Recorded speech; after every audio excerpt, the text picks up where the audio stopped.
This is Srimad Bhagavatam, Canto 4, Chapter 22, Text 13, translation.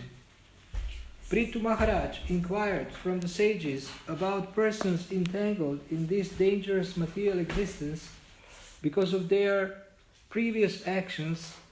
Could such persons, whose only aim is sense gratification, be blessed with any good fortune? Purport. Maharaj Prithu did not ask the Kumaras about their good fortune, for the Kumaras are always auspicious by dint of their life in celibacy. Since they are always engaged on the path of liberation, there was no question of ill fortune.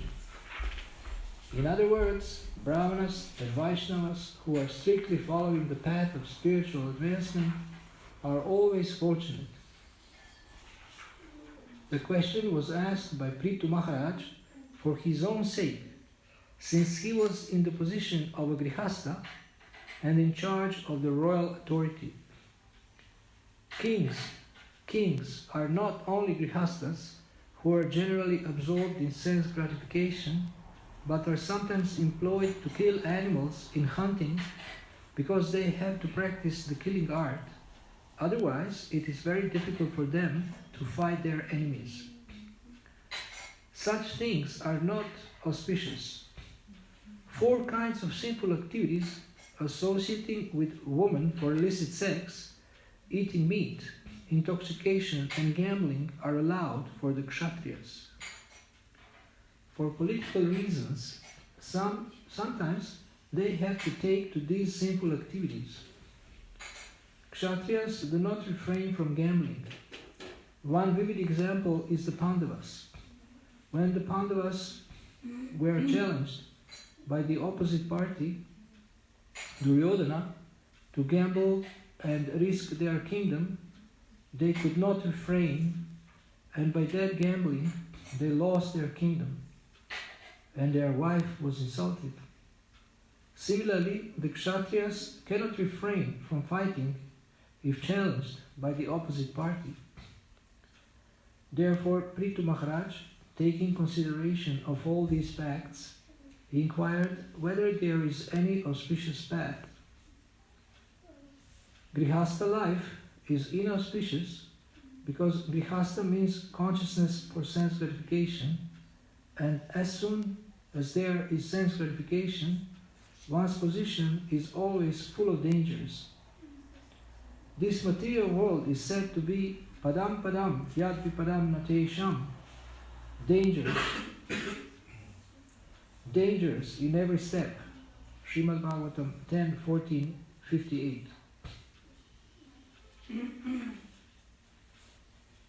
Everyone in this material world is struggling hard for sense gratification. Clearing all these points, Maharaj Prithu inquired from the 4 Kumaras about the following conditioned souls who are rotting in this material world due to their past bad or inauspicious activities. Is there any possibility for their auspicious spiritual life? In this verse, the word Indriyartartavedinam is very significant. It indicates persons whose only aim is to satisfy the senses. They are also described as patitanam or fallen. Only one who stops all activities for sense gratification is considered to be elevated. Another significant word is svakarma vihi.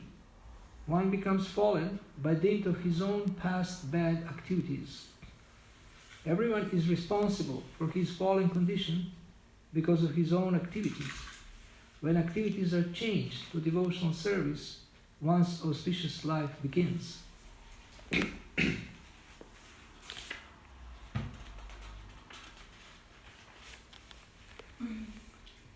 Kachin na kushalam nata indriyatartavedinam yasana va paetasmin patitanam svakarma bihi. Prithu Maharaj inquired from the sages about persons entangled in this dangerous material existence. because of their previous actions. Could such persons, whose only aim is sense gratification, be blessed with any good fortune?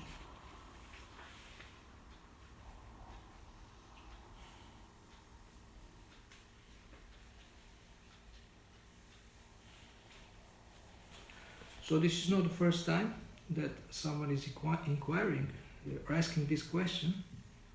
There are other instances, like when Yudhishthir Maharaj was asking Narada Muni in the 7th canto, also how those who are entangled in family life, in materialistic way of life, how can they be delivered? And this question is asked several times or many times in the Bhagavatam, in other scriptures. And the answer was always that there is a hope. There is a hope for such persons. Because the Lord has made all arrangements so that conditioned souls can be delivered. And He has given all kinds of levels and all kinds of steps that one can actually take so that he can be liberated from the material entanglement. So first thing that Srila Prabhupada says in the purport is that Maharaj Prithu did not ask Kumaras, how are you? Or how is your fortune? How are you? Because he knew that because they are engaged in devotional service, they are okay. They're always, their life is always auspicious. Then another thing that is mentioned here that is auspicious is celibacy. And of course that's very rare in this world, that someone is in celibacy. But some people even, they are not members of the Krishna consciousness movement, they also live in celibacy or speak about celibacy or preach about celibacy. So, path of devotional service is the path of liberation, and for such a person, there is no ill fortune. Who is always fortunate? Vaishnavas and Brahmanas who are strictly following the path of spiritual advancement. So, Prithu Maharaj is asking this question for his own sake, but also for the sake of everyone else, including us who are listening to this conversation. King is considered to be a shilling and pence man, or sense gratifier, somebody who is engaged in enjoying.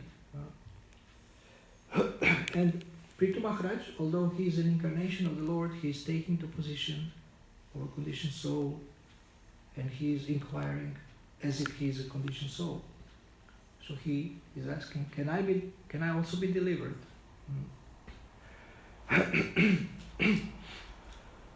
As a king, also as a kshatriya, he is also sometimes supposed to be engaged in killing animals, in hunting in the forest, because they have to practice the killing art.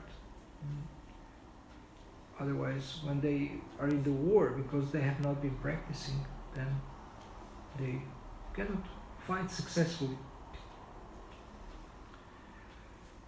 Then there is other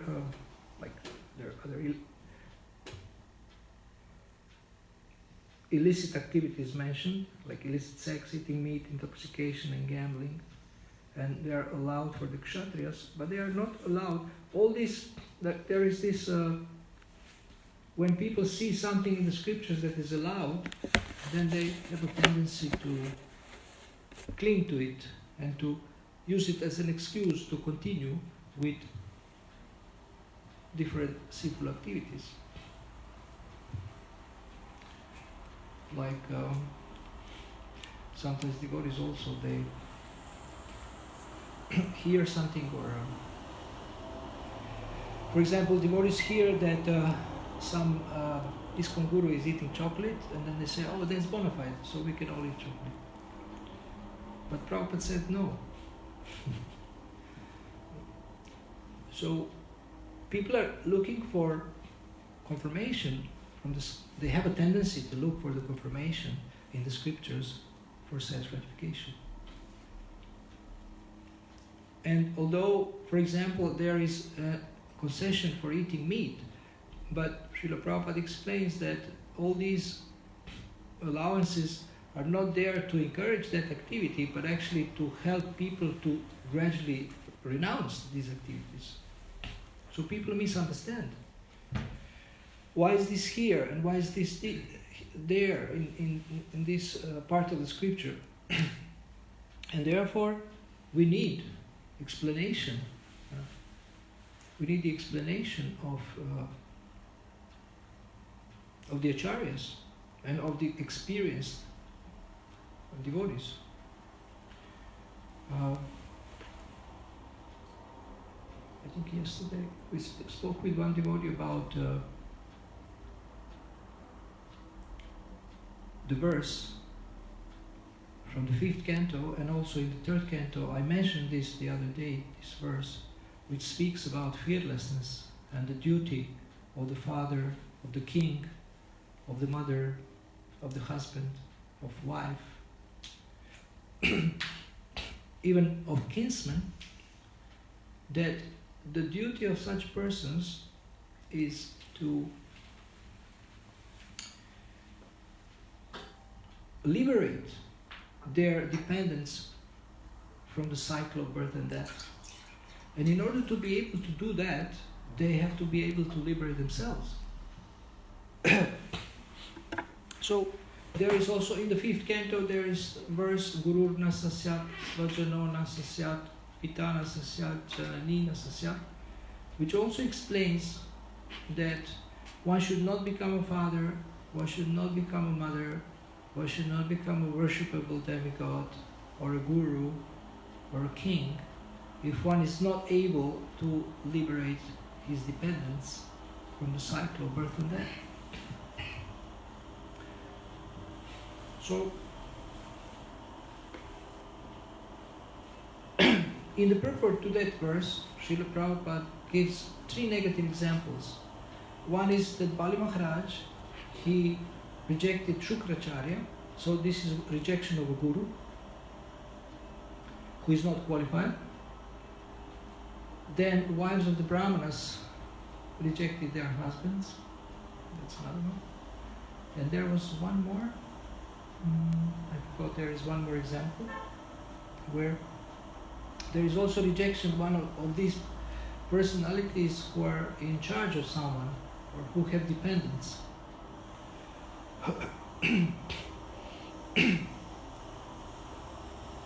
So now one may conclude, oh, so we should not trust anybody.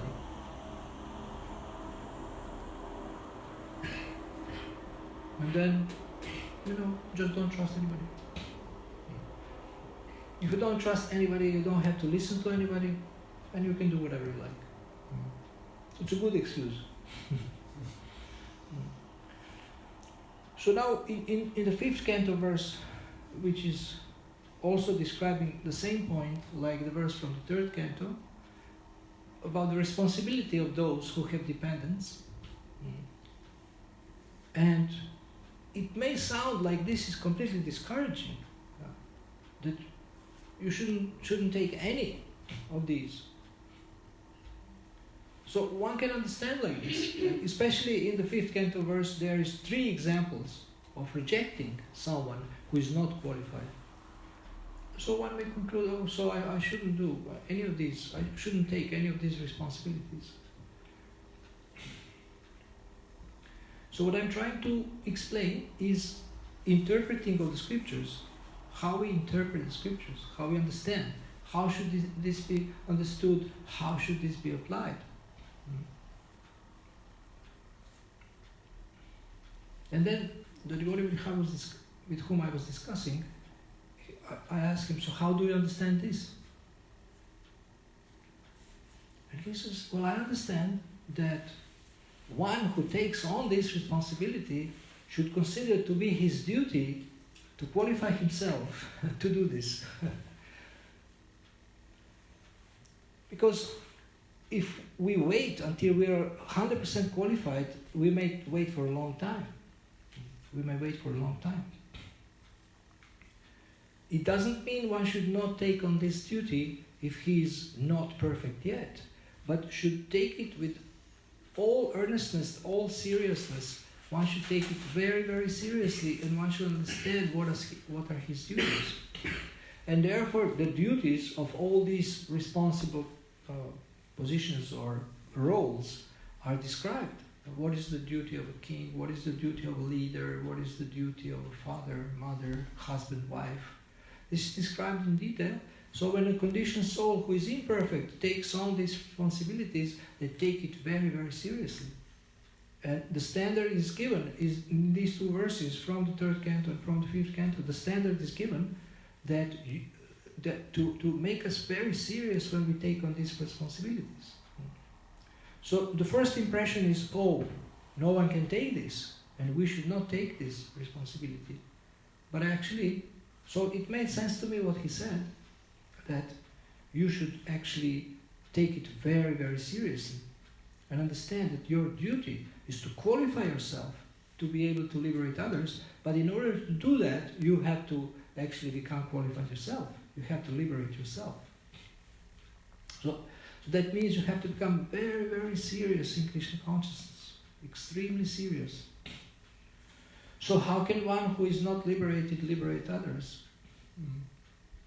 One has to become a pure representative. One has to become a pure instrument in the Lord's hands, and then he can help others. Especially those who are sincere. He can help those who are sincere. If somebody is not very sincere and serious, then nobody can help them. Even perfect person cannot help. So people criticize even Krishna, people criticize even Srila Prabhupada.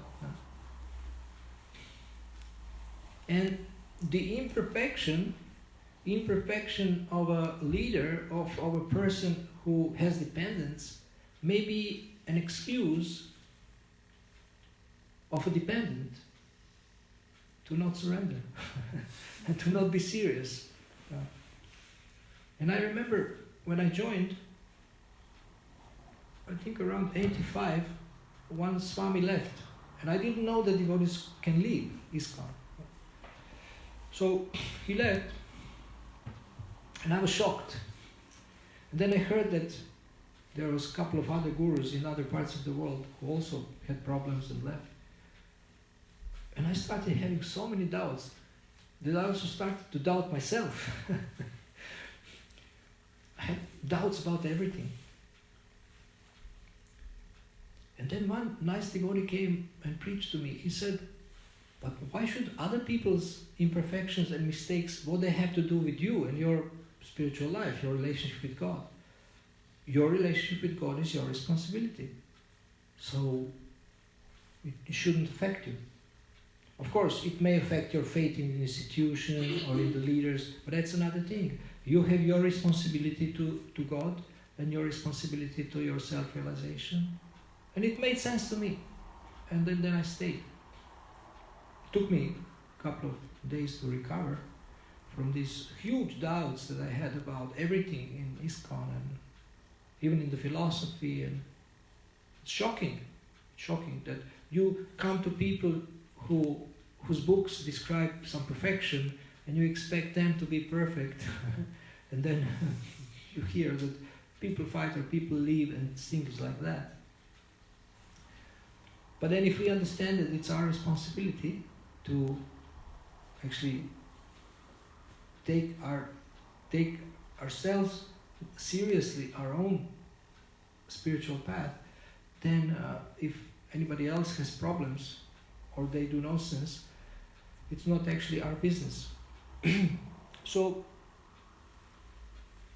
also when we read some verses and if there wouldn't be a purport, we would completely misunderstand what is in the verse. And what does it mean? If we misunderstand, it means we misapply it. We don't apply it properly, and then we don't get the result that we want to get. So it's very important to discuss, and Srila Prabhupada used this word threadbare. Threadbare means very thoroughly, very carefully, from all angles of vision. So to do a discussion, threadbare amongst devotees, and to try to understand from different angles of vision one point and how to apply it. It's so important. And then when somebody who has experience explains to us, what does this mean and how can I apply it, then it can make sense to us and we can understand it more deeply, especially its application. We can understand. So, therefore, it's very important to hear from devotees, also from contemporary devotees, to hear their realizations. How to apply this? What is this?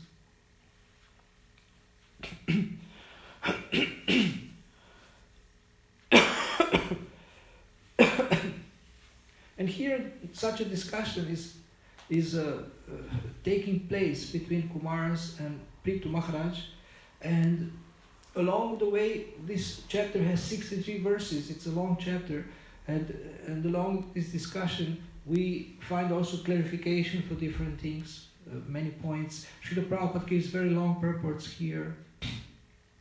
So, it's so necessary to speak about philosophy. And then, if someone has doubts, then he should inquire. But we have to find someone we trust if we want to inquire.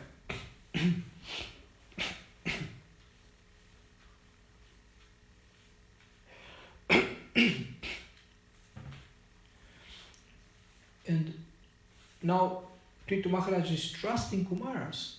They are trustworthy. They are trustworthy. He trusts in them. They are a good example. They are practicing spiritual life themselves. They are celibate. They refused to grow up. They didn't want to get entangled in a family life.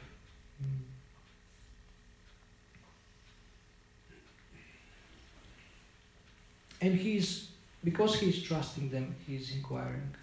And when there is reply, he listens very carefully and believes them. So if we don't trust the speaker, if we don't trust the preacher, then this exchange is not beneficial, mutually beneficial. So Srila Prabhupada says, both the speaker and the listeners should be qualified.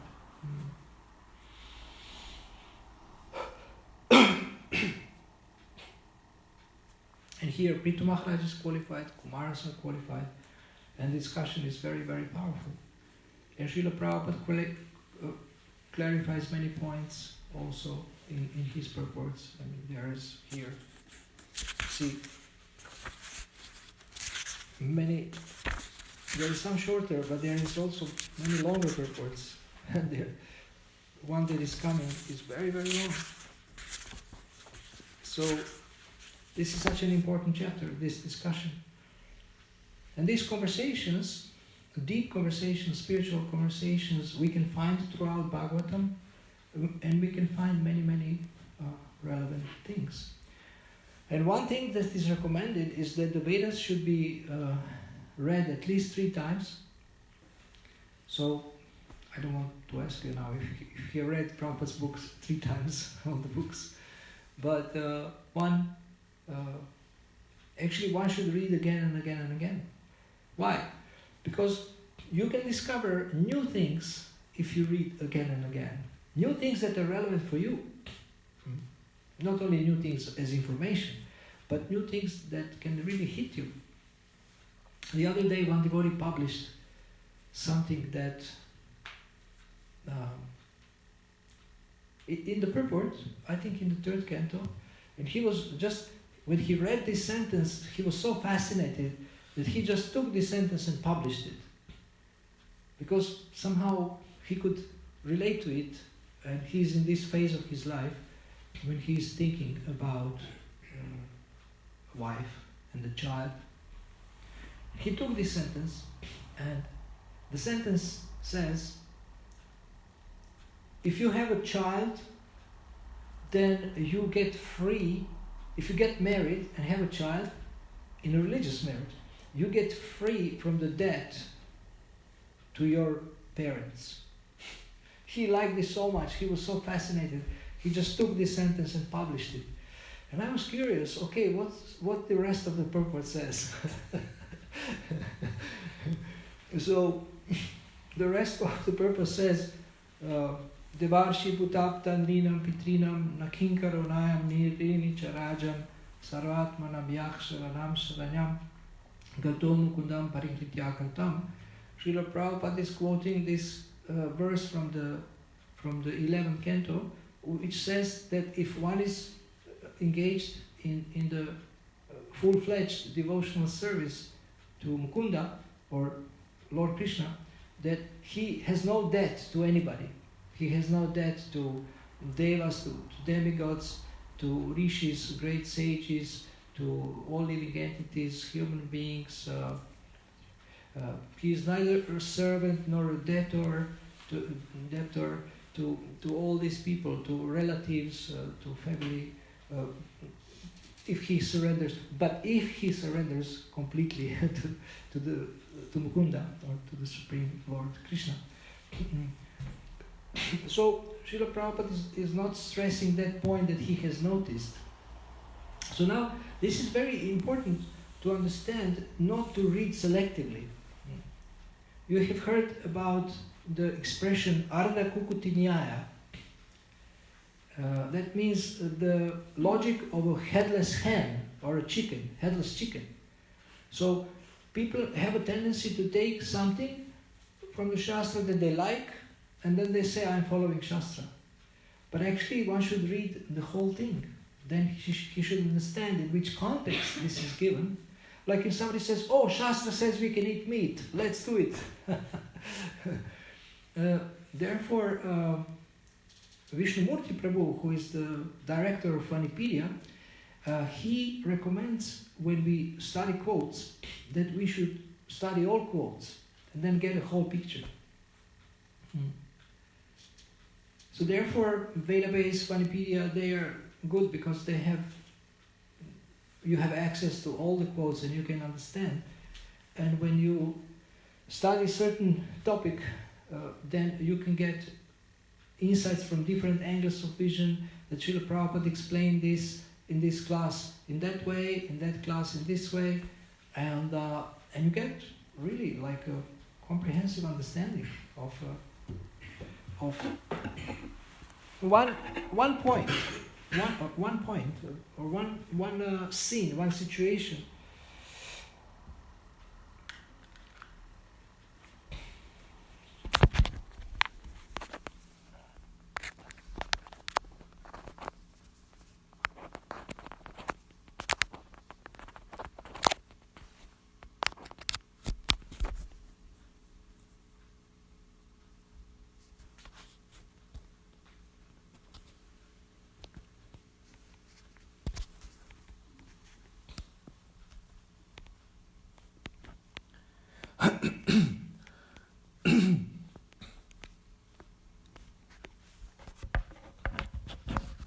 And when we listen from different devotees about the same point, about the same verse, then we can get different insights.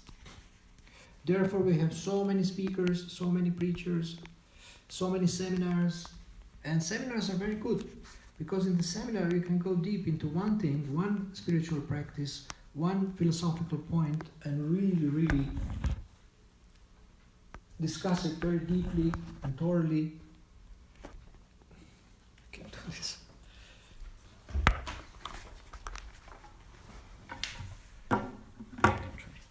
It says rotate your phone. Why should I rotate my phone? No, don't rotate your phone, because then the live... Yes.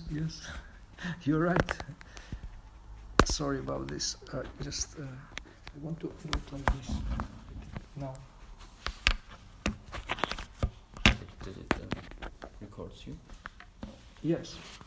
Oh, it's I'm making a mess now. Okay. It's okay now. Yeah, it's okay. Okay. I mean, it made a lot of sound for the people who are listening online. So, the same point can be explained by the different preachers, and when one preacher is saying something, it doesn't touch you, it doesn't look significant to you, but when another person is saying it in a different way, then it may really touch you and be significant for you and important for you, and therefore we listen from different devotees. Also, when we read the scriptures, then we read from different acharyas, and different acharyas explained in a different way different points from the scriptures, so we can understand from different angles of vision. And one thing that is a great benefit from such spiritual discussions, deep discussions, is actually the discovery of the truth. The discovery of truth. So you may say, well, what does that mean? Well, Shastra describes reality as it is, in a very deep way. We may see things, we may see people, but actually Shastra is telling us what is behind, what's happening behind. And it is said in the Bible, and the truth will set you free. And we can add to this, but first it will disturb you. First it will disturb you. Especially the truth about what we need to change. It's much easier to give advice to other people than to give advice to yourself. It's much easier to coach other people. The most difficult client is coach his own mind. And this is what is the greatest challenge, personal improvement. We can help others to improve, but personal improvement is most difficult. Most difficult is to admit that we also need to change. And therefore, lately I had an opportunity to counsel some grihastas, and they come to me separately, but then we speak together, and they complain about each other. That's very, I would say, normal. Not normal, common. It's not normal, it's common. So, so we speak, and we try to kind of elevate our understanding of how we should interact with each other, how they should interact with each other, how they should support each other. And then at one point I say, don't wait that your husband complains about you or wife complains about you, but you approach him or her and ask him, how can I be a better wife? How can I be a better husband? That's much better. This is a more mode of goodness approach. And then they say, wow, this requires courage, and this requires guts, this requires courage, and this requires humility, also requires humility. So don't wait that people complain about you, but ask, how can I improve?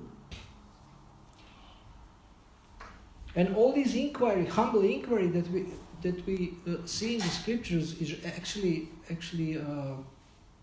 in line with that point, or that point is in line with what's happening in the scriptures. They're inquiring, how can I get better? How can I get liberated? And like this.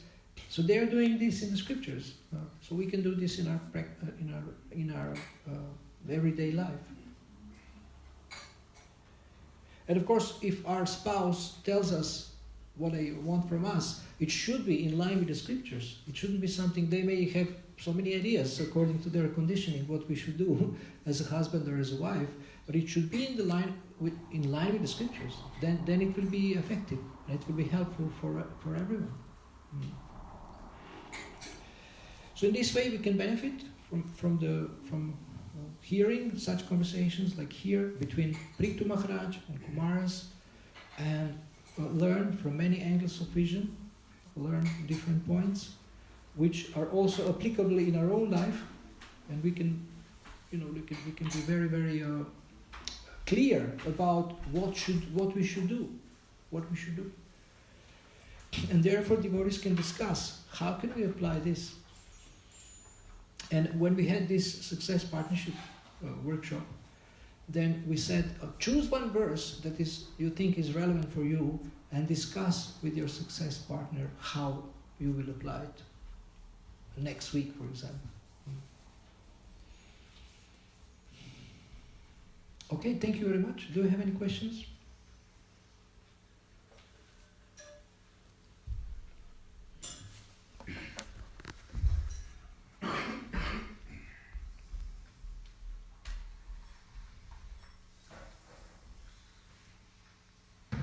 We have devotees online also hearing and watching. Thank you very much for listening online. So any questions or comments? So once you said that looking into the Gita for like one verse that really helps you on this day, for example, that you really want to get deeper into. This is a method, and then also you're saying you have to see the whole. Every time you have to see the whole. So what do you mean? How do you how can I see both things you said in one picture? Wie wird das unterscheiden?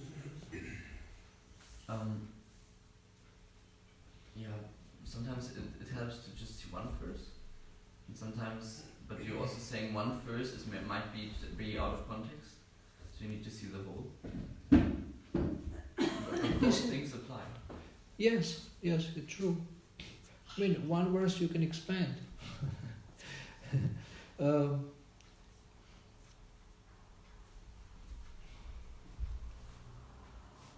You see, if you know other verses that are related to that verse, then they also come to mind when you discuss that verse, and you can expand your understanding of the verse, and you expand your understanding of the application.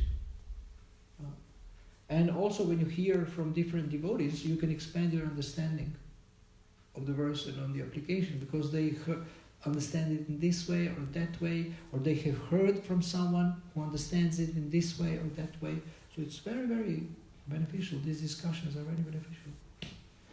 So like if we have prasadam, we can speak about whatever, I don't know, or you can spend time watching some dog on the YouTube, or watching, now everything is flooded with coronavirus, so you can watch this. But actually better to use time to discuss how can I apply something from the scriptures.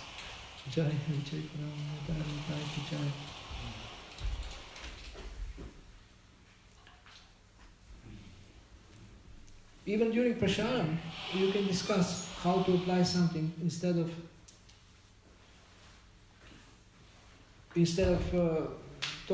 having some superficial conversation, shallow conversation. We can discuss. You can have a verse per prasadam. During every meal, one verse.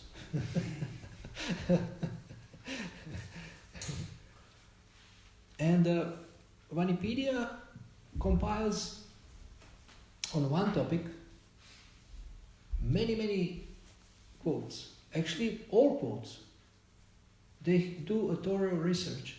So you have, if you want to study in the books, they have separate books, conversations, lectures, letters. You can study separately. For example, if you want to learn how Prabhupada was very personal and how he was instructing individuals, you read letters. You see how personal, how warm he is, how he answers every question. I mean, there is 7 books of his letters. When did he find time to do all this, plus translating books, plus managing the whole movement, guiding disciples, having darshans, morning program, classes? I mean, how many letters he has written? And if you look at these letters, there is so much personal instruction there on philosophy and application of the philosophy. There is also discussion of some practical matters, how much we should pay for the books, how much we should pay for the building, for the temple. But a lot of answering every question of his disciples. So inspiring. If you read only letters, and then in conversations they ask him all kinds of questions, Practically, they have asked him all the questions that we can come up with. They're already there. We just have to find them. Did you install the database now for Lilamrita Mataji? Yes, no, we didn't. Not yet. Okay. Yeah. I mean, you can download the database from the Bhaktivedanta archives, and you can do search. On Vanipedia, there is 14,000 categories. 14,000. 14,000 categories. So they have, for 11, 12 years, they are compiling, working whole day. So now we have everything for us. If you want any topic, you can study, you can discuss it. You don't have to look for it and then make file, compile yourself. It's already there. Everything they have done. It's a genius project. It doesn't look like, from the point of view of design, it's not like database.io or .com, it's more colorful or whatever. But it's a Wikipedia platform, so it's more simple. Wikipedia, more simple. But also it can hold more text. Doesn't have photos, so many photos. It has photos, actually it has all photos by Prabhupada, but where the texts are, not have too many photos or graphics. But it's an amazing project. And then this 1008 videos with subtitles, so they cover all the basics of the philosophy of Krishna consciousness. So you can recommend this to people, you can give them the link to the videos with titles in their own language, with subtitles. It's such a preaching tool. People don't use it very much. Such a powerful preaching tool. And what happens is that, I give you one example of how Vanipedia is beneficial. So, one boy was studying Indology in one university in Africa, and he saw that his professor thinks that Varnashrama is a caste system. But in Vanipedia, there is explanation what is Varnashrama. Varnashrama is not a caste system. Varnashrama is a natural division of society. And then he printed out from Vanipedia this. He studied in Vanipedia about this. And because Vanipedia is Wikipedia platform, that it means that it's Google friendly or Google search friendly. That means that when you look for something, Vanipedia goes up on Google in the search. It goes very high. Almost on the first page you can get something if you search spiritual topics. So he found this about Varnashram, and he printed it out and he gave it to his professor, and professor said, "My God, for 20 years I was teaching wrong. I didn't understand the topic I'm expert in." Yeah. So he didn't understand the caste system of India because it's not according to birth, it's according to qualities.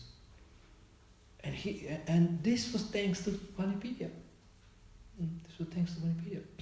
And I did 30 hours of interviews with Vishnumurti Prabhu. 30 hours. And somebody transcribed most of it, or large part of it, and it's on dandavats.com, and it's also on my blog. This interview is transcribed. And I asked him, he has an amazing vision about how Prabhupada's teachings can change the world. He was also a Sankirtan leader, Sankirtan devotee, temple president in France. And he and his wife work very hard to develop Vanipedia. They also run Bhaktivedanta Library Services. Actually, she runs it, and he runs Vanipedia, and he trains people to translate and to compile. And there's amazing things there. There is this nectar drops. You have 2-3 sentences of Prabhupada with audio, also cut audio. And you can listen to 1 drop a day, or few drops a day, nectar drops, and listen to Prabhupada if you don't have time. So customized for everyone, those who are lazy, those who are crazy, those who don't have time, everybody can benefit from Vanipedia. And if you practically look for any term, you can find it in Vanipedia. And there is a search option, I can send you the link, where is this search option, new search option, which is much better than before, because the previous search option was not very good. And this search option finds you categories. And there is umbrella categories. These are big categories where you have many more quotes. You have subcategories. Umbrella category is a big category. And then there is categories. And he told me recently, we have finally sorted out Krishna. That means they have compiled umbrella category on Krishna, then on Radharani, on Chaitanya Mahaprabhu, then there is, I don't know how many, there is maybe 10 that are the main umbrella categories, and they are at the first page. When you click on one of the links, you can see them, they come up. It's really genius project. I stayed with him there some years ago, and I had a dream of Prabhupada. Because I had only 3 times I dreamed Prabhupada, and one was in his house. I had a dream of Prabhupada's Murti, which became Prabhupada. So yeah, Vanipedia is amazing. But Vedabase is also amazing. Vedabase, you can search in the Vedabase also. Okay? Thank you. Srila Prabhupada, oh yes. Srila Prabhupada, yes. I was wondering how to develop good or better qualities. Like, I don't know, I practice now for a little bit, and how to develop better qualities? Yeah, because I mean, you can read, you can do service, but and then if your heart doesn't change, or I don't know, if you don't change, or if you still keep the bad habits, if there's still something else you can do about it, like. You can develop good habits by practicing bad habits. You can overcome bad habits by practicing good habits. And you can develop good qualities, especially in relationships, because in relationships our qualities are tested. And we have a relationship with devotees of service. We want to serve them. We want to be helpful for them. We want to be kind to devotees, to be helpful, and just we always want to help, always want to serve. And, I mean, there is so many descriptions of qualities in the scripture, so you can choose. You can work one quality per week, for example. For example, next week you can work on self-discipline. And then, okay, I get up at certain time, I finish rounds at certain time, I don't eat too much, don't eat too little, and then I want to behave nicely towards everyone, and smile, be a pleasant person to meet. You can choose different things. And this is why I was recommending, we had this Success Partnership Seminar last week. I recommend that devotees choose one thing and then report to each other, then support each other in applying this thing. So when you have to report to someone about developing your qualities, it's actually more inspiring and more empowering to do it. So this also you can try. You can work with someone you're friends with, and you can support each other. Okay? Thank you. Srila Prabhupada ki.